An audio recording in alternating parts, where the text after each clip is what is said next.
ময়া মাছের বাটা বানাবো। লবণ হলুদ মাখিয়ে নিয়েছি, মাছগুলো ভেজে নেব। মাছ ভাজা হয়ে গেছে, উঠিয়ে নেব।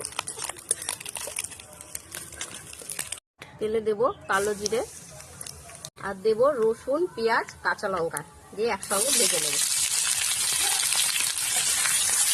পরিমাণ মতন লবণ দেব আর অল্প হলুদ দেব। পেঁয়াজ, রসুন, কাঁচা লঙ্কা ভাজা হয়ে গেছে, মাছগুলো দিয়ে দেবো। দিয়ে আরেকটু নেড়ে চেড়ে নামিয়ে নেব।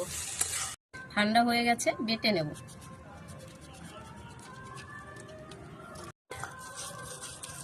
এই ময়া মাছের বাটা খেতে খুব ভালো লাগে। যদি মুখে কিছু ভালো না লাগে, এই বাটা বানিয়ে খাবেন, দেখবেন খুব সুন্দর লাগে। বাটা হয়ে গেছে। ময়া মাছের বাটা, ময়া মাছের বাটা দিয়ে ভাত খেতে খুব সুন্দর লাগে।